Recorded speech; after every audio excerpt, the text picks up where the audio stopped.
Player Profiler Posse, we are back in the saddle again. Week 12 is upon us. We got the Thanksgiving slate coming up. Apologies before we start for missing week 11. We took the family to Great Wolf Lodge and all returned with some gnarly illness. You can probably still tell it in my voice, but we are here and we are back to give you the goods. You know the drill. I am Hilo, and this is First Mover.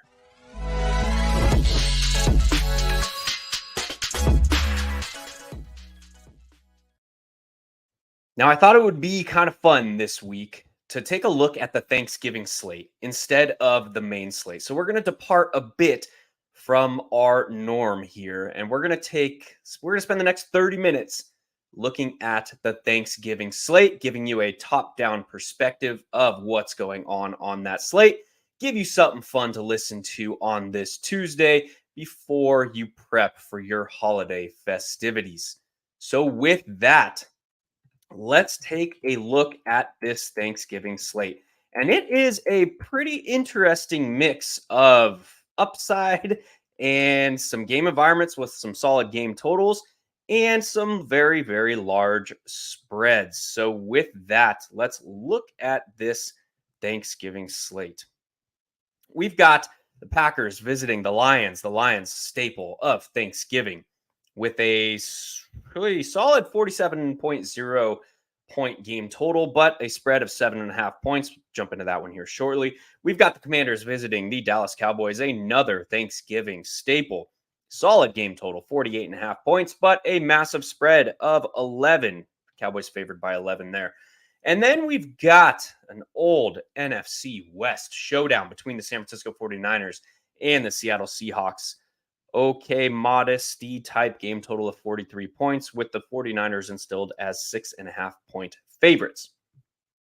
That said, this San Francisco 49ers team has scored 27 or more points in every game with a healthy Deebo Samuel this season. They have scored 30 or more points in 11 of 15 games with Brock Purdy under center, with last week coming just short at 27 points, and 3 of those games were without Deebo Samuel this season. So what do we make of this slate? There's an interesting mix. We've got some good game totals. We have these massive spreads. When the field looks at this slate, they're likely seeing, okay, well, the Lions are going to stomp the Packers, the Cowboys are going to stomp the Commanders, and the 49ers are going to stomp the Seahawks. Breaking things down a little bit further, can the Packers keep pace with the Lions? A little bit less so, but the Lions have faced the third deepest defensive ADOT this season. It's important because the Jordan Love and the Packers hold the third deepest average intended air yards per pass attempt.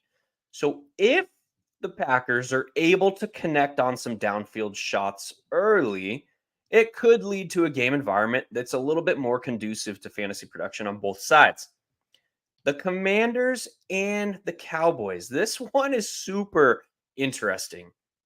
Why? The Washington Commanders lead the league in overall pass rate. They are third in the league in pass rate over expectation, and they lead the league in pass attempts per game at 40.2 pass attempts per game. The Dallas Cowboys have the highest pass rate over expectation over the previous 4 weeks of play, which, oh, by the way, coincides with the 4 games since their week 7 bye week. So these are 2 extremely pass-heavy offenses matching up for us on Thanksgiving in the middle game to give us some potential fireworks. This one is one that piques my interest the most. We also have a Washington defense that has been burned by 7 to 9 routes. So your deep routes, your corners, your goes, your 7 to 9 routes that are upside carrying routes where Brandon Cooks is running a solid chunk of his route tree. So there's a lot of things to like about this Washington and Dallas game. We've got 2 pass heavy offenses. We've got 2 defenses that have, well, the Cowboys have been elite this season on defense. That said, if we look at the Commanders, and this is very, very interesting. If we look at the Commanders, how they have performed this season, and what really they've tried to do in Eric Bieniemy's offense. They started the year over the first 6 weeks of the season running Terry McLaurin, running Jahan Dotson on these deep routes. What we saw is their offensive line did not give quarterback Sam Howell the time for those routes to develop. We saw the historic pace for sacks. Sam Howell was on pace to take the most sacks of any quarterback in NFL history. But over the last 5 weeks, maybe four, maybe five, the Commanders have altered the way that they've run their offense. Jahan Dotson, Terry McLaurin, these guys are now running a more robust route tree over the short and intermediate areas of the field. That has led to Sam Howell being able to get the ball out quicker, which, as you've seen, has decreased the sacks that he has taken. He went a 3-game span. Let's take a look at this real quick. Let me bring it up here.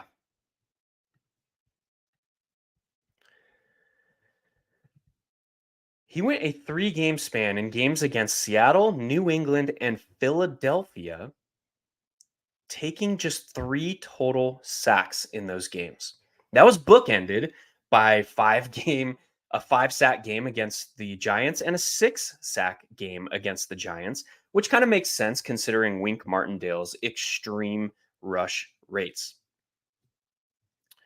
or blitz rates, we should say. But against Seattle, against New England, against Philadelphia, Sam Howell was sacked just 3 total times. Is that a case of this offensive line performing better? Probably not. This is simply a case of Eric Bieniemy identifying a clear shortcoming of this offense and looking to kind of change course a little bit, primarily running Terry McLaurin and Jahan Dotson in more short to intermediate stuff instead of just saying, I'm going to run these guys 15 yards downfield and we'll see what happens. So that's an interesting distinction for this spot. And that's interesting because we should expect the Cowboys defense to be one of the highest owned singular entities on this slate. So that introduces some interesting dynamics for us. We know Deron Bland has 4 pick sixes this season. We know the Cowboys have scored a defensive touchdown in 4 games. We know they have 2 games of multiple defensive scores.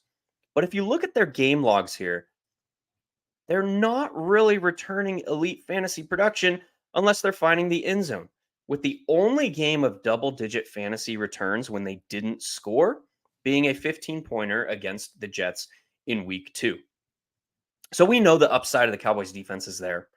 But when we look at it in context of how the Commanders and Eric Bieniemy are approaching their offensive game plan now, it kind of reduces the opportunity for those outlier type defensive production games to come from this situation.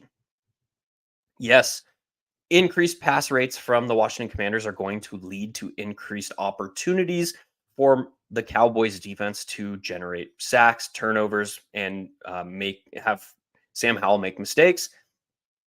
But this becomes a very, very interesting potential piece of leverage, is to not play the Cowboys defense and kind of play this game as if it develops into a kind of borderline shootout. Now, we don't expect Sam Howell and the Washington Commanders to necessarily keep pace with the Cowboys here, because the Commanders have struggled on defense. The Cowboys have been extremely pass heavy, and the primary way to attack the Commanders is through the air, primarily in the deep areas of the field. So we should expect the Cowboys to find some offensive success here through the air. That said, if the Commanders are able to find their way into 14 to 21 points, which is entirely possible in this spot, we could see some offensive fireworks. Now, the follow-on distinction that we need to make is The Commanders have a combined one game where a pass catcher has surpassed 100 yards receiving, and that was Jahan Dotson here in week 8 against Philadelphia. So this offense is far from concentrated. What that means is we can attack this Dallas pass game without trying to force our way into a bring back from the Washington Commanders. Basically saying, hey, the Commanders are going to do enough to force the Dallas Cowboys to continue to be aggressive through the air. But that production doesn't necessarily mean that we're going to see concentrated production from a single member of the Washington Commanders. The second obvious distinction there has to do with the health of Antonio Gibson. Now, Antonio Gibson failed to practice at any point last week. That led to his absence in week 11. That led to a rather robust pass game role for Mr. Brian Robinson here. We've covered this in the past, but Brian Robinson, funny enough, is the only running back in the league to return multiple overall RB1 games this season. He has done so twice. He did so in week 10 against the Seattle Seahawks, did so on the backs of 6 catches for 119 yards and a touchdown. He also did so against the Denver Broncos in week 2 on the backs of 2 rushing scores. That's important because Brian Robinson has seen more than just 4 targets only twice this season. The first instance was in week 10 against Seattle when Brian Robinson left with injury. And the second was with Antonio Gibson left with injury. And the second was last week against the Giants with Antonio Gibson out of the lineup when he saw 9 targets. Because that's the case, Brian Robinson has to be treated as a yardage and touchdown back with a sparse pass game utilization role unless Antonio Gibson misses.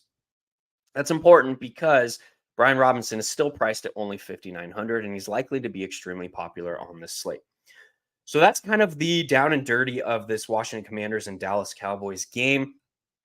I love the Dak doubles here. Going Dak, spending our salary, but getting a little bit of salary savings here on either Brandon Cooks or tight end Jake Ferguson. But Jake Ferguson still is hovering around a 30% red zone target role. 30% red zone target market share for this team. That said, he's still only scored 4 touchdowns on the season, but I see a lot of people likely to go to Brandon Cooks. I think this offense carries enough upside to be able to completely overstack it on this slate. And that is likely to be far less owned than your Dak singles and your Dak doubles. Very, very interesting potential for an offense that has put up 33 or more points in 3 out of the last 4 games, putting up only 23 points against the Philadelphia Eagles. But if you look at Dak Prescott's production, over his first 6 games, he tossed multiple touchdowns only once, and he failed to pass for more than 300 yards in every game. Over the last 4 games, he's passed for 300 yards 3 times. He's thrown for multiple touchdowns all 4 times, and he has returned 3 or more passing scores in 3 out of those 4 games, only failing to do so when their defense scored a defensive touchdown against the Carolina Panthers. So there is clear upside for Dak Prescott doubles. There's clear upside for Dak Prescott overstacks on this slate. And that is kind of primarily going to be one of the ways that I'll be looking to differentiate is diving fully into this Dallas pass game all the way to Dak Prescott triples here. So with that, we talked about Green Bay and Detroit, how this game has a lower opportunity to return a shootout type game environment. But if it does, it's likeliest to come through some downfield success from the Green Bay Packers. Now, we kind of know the drill with the Packers pass catchers. They're utilizing a messy rotation of 6 primary pass catchers here. You've got Romeo Doubs, Christian Watson, who are the quote unquote primary pass catchers in this offense, but they're both running routes at a sub-elite rate. They're both on the field at sub-elite snap rates. Jaden Reed, we know he has a top 18 average depth of target. His average depth of target is in the high 12s. That is a plus. We know he's running about 73% of his offensive snaps from the slot. And we know that he has been a focal point in this offense over the previous 2 weeks against Pittsburgh and the Chargers. He even led the team in rushing last week on 3 carries, but that's a little bit more of a nod to how poor this run game has been. On that note of the run game, Aaron Jones, Emmanuel Wilson, and A.J. Dillon are all on the early injury report for the Green Bay Packers this week. Aaron Jones picked up what looked like a gross knee injury. Initial tests say that he might avoid an IR stint, but he is highly unlikely to go on the short week after picking up that knee injury in week 11. Emmanuel Wilson picked up a shoulder injury of his own. He is also highly unlikely to go this week.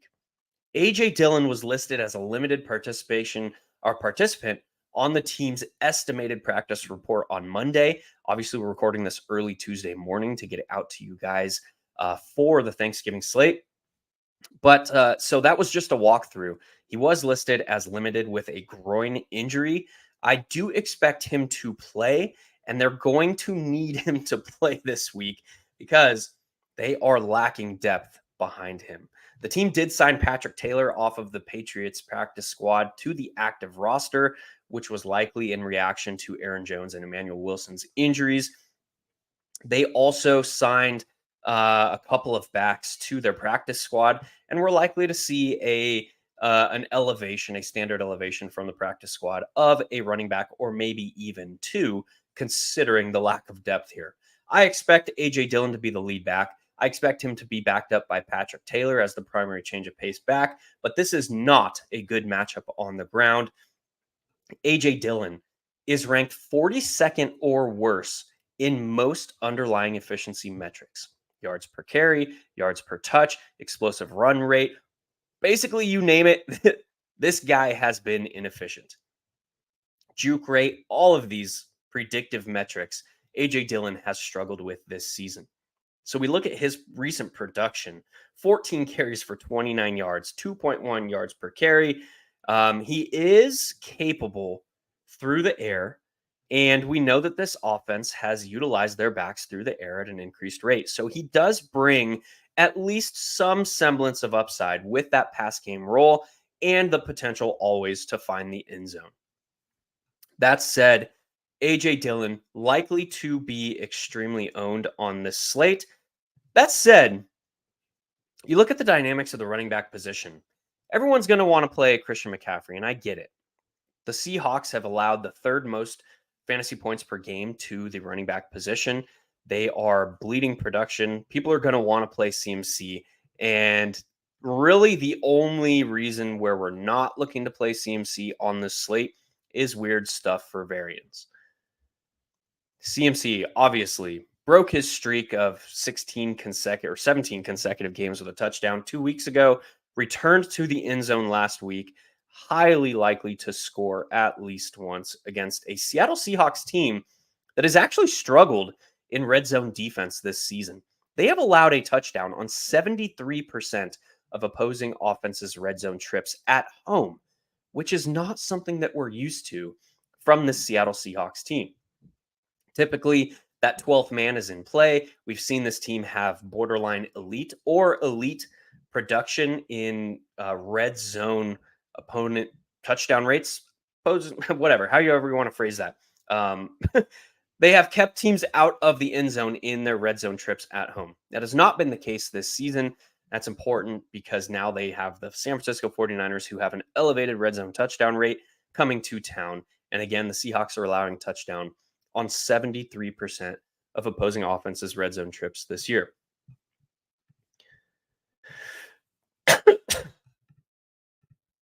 Excuse me, guys. Sorry, I tried to mute. I think I hit the wrong button, so apologies for that burst in your eardrums. So we look at kind of how continuing to look at how the slate is shaping up. People are going to want to play Christian McCaffrey, but when you get into the secondary tier of running backs, we're going to have a lot of options. Kenneth Walker picked up an oblique injury last week. He did not practice in Monday's estimated practice report. I would expect that Christian or Kenneth Walker is going to miss this game. Pete Carroll is using words like, we think he's going to avoid the injured reserve, but he also said that oblique injuries take time to figure out, quote unquote. So we expect Kenneth Walker to miss this week. The only game in which either Kenneth Walker or Zach Charbonnet missed this season, Kenneth Walker saw 29 running back opportunities for the Seattle Seahawks. So we have Brian Robinson with a questionable Antonio Gibson. We have AJ Dillon with no Aaron Jones and Emmanuel Wilson. And we have Zach Charbonnet with likely to be no Kenneth Walker here. So this is kind of how the standard roster construction is going to be built for the field on this slate. We can expect CMC to be utilized at an increased rate. And then it's kind of picky choosy between Brian Robinson, Zach Charbonnet, and AJ Dillon.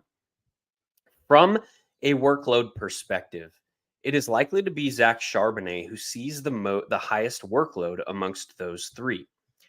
We also have, and we got to talk about, Tony Pollard with Rico Dowdle now questionable. Rico Dowdle picked up an ankle injury in week 11, and Jahmyr Gibbs and David Montgomery in a plus matchup against the Packers. So when we look at like how to differentiate, very, very interesting to do something like this. Both Detroit Lions running backs. We've seen Jahmyr Gibbs see 32 running back opportunities over the last 2 weeks since David Montgomery returned. And he David Montgomery has seen, I believe, let's count it up. I think it is 26. Yeah, 24 and then 2. So 26 running back opportunities since he has returned. But you look at the production split between these two. Jahmyr Gibbs, 11 targets over those 2 games and has scored 3 touchdowns. He has not seen the volume to go over 100 yards, but that level of pass game utilization is extremely important because it reduces the need for multiple touchdowns to return GPP viability. You look at David Montgomery, he has surpassed 100 yards on the ground in that time. Did so against the Chargers, did not do so against Chicago, who has now the top run defense in the league, surprising enough. That said, he still did return a solid 6.3 yards per carry against Chicago and found the end zone. So these two backs are being utilized in a complementary role. They're basically getting full drives to themselves and rotating in that way.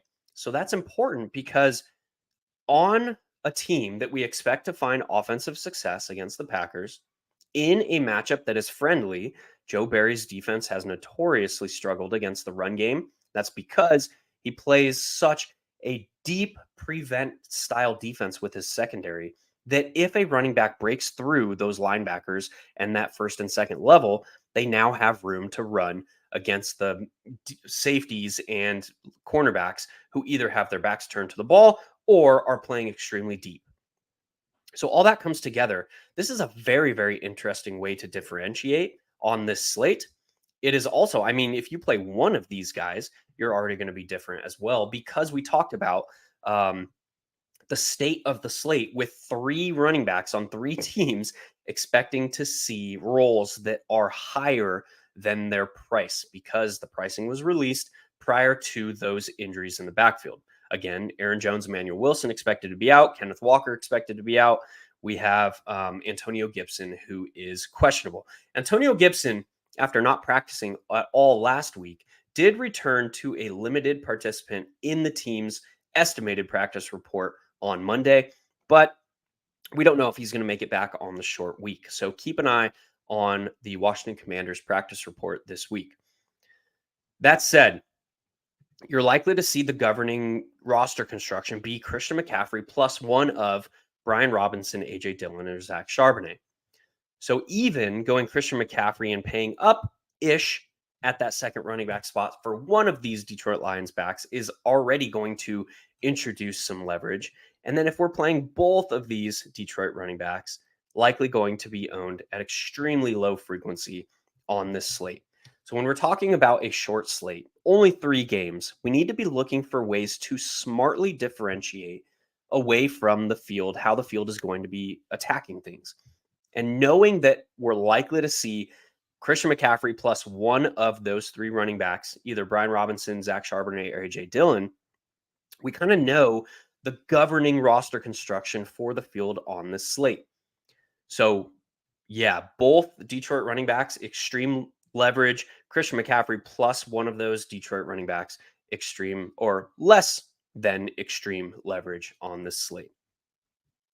But if you look at how this shapes up, and on a short slate, raw points become so much more important than things like salary multipliers or any of these other means that we utilize to kind of say if a play was good or not. So knowing that raw points are so important and knowing that the Cowboys defense is going to garner so much ownership, the San Francisco 49ers defense becomes extremely interesting. We know that Geno Smith has struggled since experiencing his standard run-of-the-mill 9th-year breakout last season. Geno Smith has thrown multiple touchdowns only 3 times this season. He's now picked up what's being called a tendon bruise or something going on with his throwing elbow. It's listed as an elbow injury on the team's injury report, but Pete Carroll himself was saying that he picked up like a stinger at the bottom of his tricep and that tendon on his throwing elbow. We don't really know what's going on. We expect Geno Smith to play, but you look at Geno Smith, has surpassed 300 passing yards just 3 times this season, has thrown multiple touchdowns only 4 times this season. More importantly, the Seattle Seahawks offensive line has yielded pressure at the 3rd highest rate in the league. Now that, my friends, is notable with the revamped defensive front and the defensive line of the San Francisco 49ers. Obviously, Chase Young is making a massive impact for this team.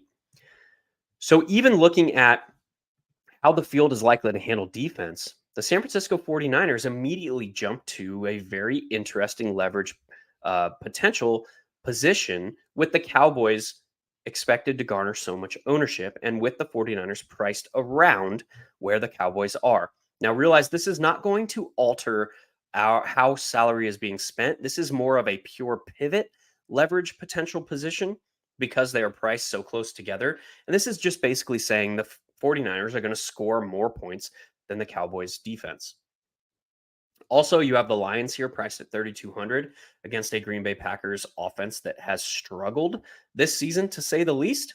The Green Bay Packers have scored only 59 first half points this season. They are dead last in the league in first quarter points scored. And that's important because that's the area of the game that is over to like game plan development from the coaching staff. So LaFleur is very clearly struggling to game plan accordingly for the opponent this season. So the Lions are viable. If we see the Packers forced into second half increased pass rates, the Lions should be able to tee off on the Packers here. When you get down to the Packers, the Seahawks, the Commanders, the underdogs in all of these matchups, becomes a lot less likely that one of these guys scores the most raw points at defense on the slate, which again, we're likely going to need to shift this slate because raw points become so much more important when you get fewer games on a slate. So we went through each game by game breakdown. We went through some interesting points to potentially develop some leverage here. Let's hear real quick before we get out of here from the Podfather about the DFS Dominator app.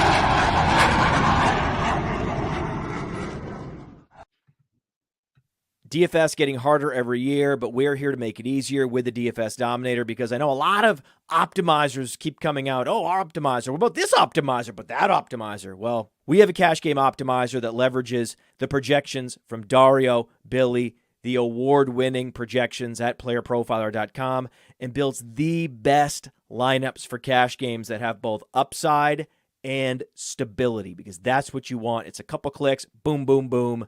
You get the best possible lineup for your cash games.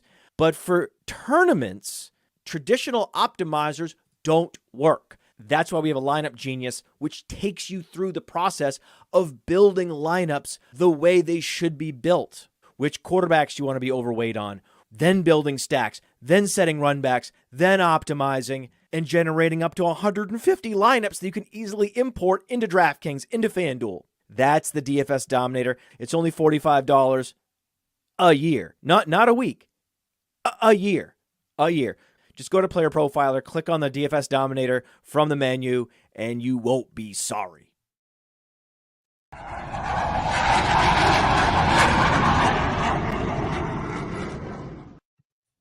All right, guys, welcome back. Thank you for sticking with me through my illness. Sorry about missing last week. Won't happen again moving forward. As always, you know where to find me. Ask any questions on Twitter. Hit me up. I'll get those answered as best and as judiciously as I can. And with that, this was First Mover. We'll see y'all. Enjoy the holidays. Enjoy the turkey. Enjoy the food. Enjoy the camaraderie. And enjoy the football with our 3-game slate on Thanksgiving. See ya. Hey, I want to take a moment to thank you for tuning in. It's important to me that all of our media be free. This is only possible because of you allowing a true independent sports media enterprise to thrive unlike any other in the business. So please subscribe to the All In Package to continue to make all of this possible, to ensure that all of our stats, information, data, content is available to you, especially you, the people that get the site and get the show.